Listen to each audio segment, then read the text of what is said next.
Nova is on my list of characters that I really need to see in the MCU before I die, and it has been confirmed by Deadline that he is actually coming to the MCU in the not too distant future. It isn't quite clear yet whether or not the production is just a Disney Plus show or a full-fledged MCU film, but regardless, myself and other comic fans are pretty stoked about it. Now, I figured he would be part of either Infinity War or Endgame due to the Power Stone being placed on Xandar, which is the capital of the whole Nova Empire. But he also has ties with the Skrulls in the comics, so there's a possibility for him being introduced in the Marvels film or just the upcoming Secret Invasions event.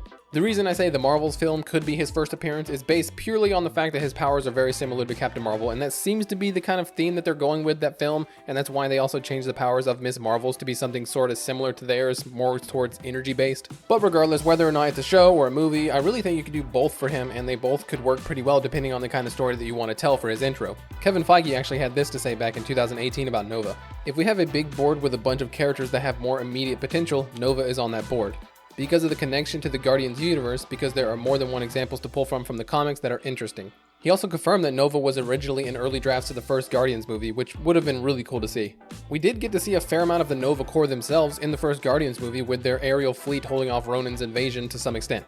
Although their methods were somewhat questionable at best, I mean, using your ships to form sort of a net barrier, it's kind of like Red Rover with life-threatening stakes if someone breaks through. Regardless, let's learn more about Nova so you guys can help me decide which direction will be best for his character. So there are two different Novas that would be in the MCU. The first being Richard Rider, who is the adult, and then the younger version of Nova being Sam Alexander. I'll only be talking about Richard Rider because I think he's the more likely candidate to show up as Nova, since he's the kind of more recognizable name and more fan favorite of the two. But I think instead of Richard, I'll call him Dick, because for some reason, Dick is a short version for Richard. And as a man, Dick just sounds more appealing to me.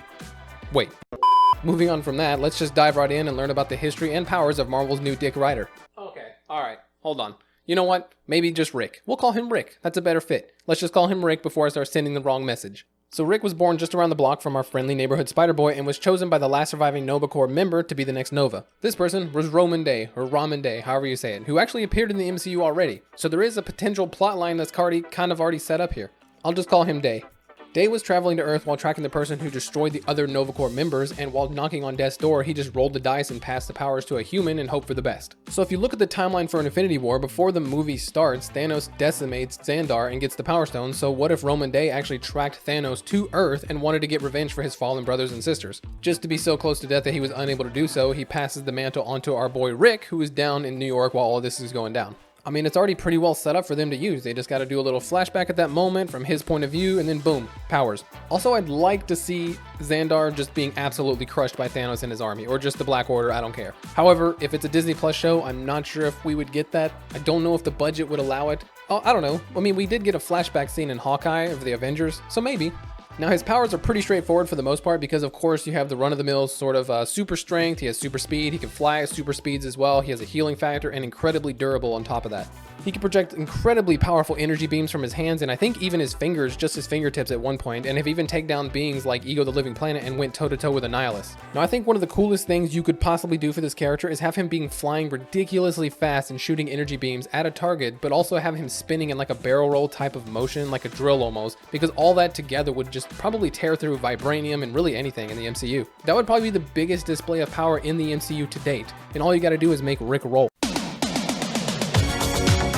Alright, that was a pretty cheap joke, I know, but hey, can you blame me? Anyways, Nova is a very cool character, and I honestly hope we get to see him in another project before he gets his own MCU show or film. He has a lot of history with the Guardians of the Galaxy, so he could honestly appear in their third film. However, having all of the Guardians, plus Thor probably to some degree, plus Adam Warlock, plus the High Evolutionary as the main villain, and having Nova is probably a bit too many characters. But it's kind of on the same sort of basis with me as having Thor Odin's son interact with Silver Surfer or Galactus or Beta Ray Bill before his departure in the MCU. I feel like Nova needs to have some sort of interaction with the Guardians before Star-Lord or even Rocket leave the MCU because of their history together. Also, I just realized that Nova Corps are actually a lot like the Lantern Corps of the MCU because they kind of act like galactic police, and they also changed Ms. Marvel's powers to basically be that of the Green Lanterns themselves. Also, we are now even getting the guy who's famous for playing a Green Lantern joining the MCU as some other character that not many people have probably ever heard of. I know, right? So we have a Marvel version of the Justice League being formed before DC can get those characters off the ground. It's kind of ironic. Okay, I've babbled on enough, but what do you guys think of Richard Rider? I think he's going to be a great fit for the cosmic side of Marvel, which I'm really happy they are expanding more into. Because Nova could bring out characters like Firelord, who is a Herald of Galactus, or even like Silver Surfer or Gladiator or Quasar, which would actually be really cool as well. Maybe even Cosmic Ghost Rider. I know we need a normal Ghost Rider first, but hey, I can hope, can I? Those are just some lesser known cosmic characters that the public probably doesn't know much about, but I hope to see on the big screen someday. But of course, thank you so much for watching this video. Leave a comment down below what you think of Nova and the upcoming Nova project. Where do you think he's going to appear first at? Leave a sub to show some love. And as always, have a marvelous day.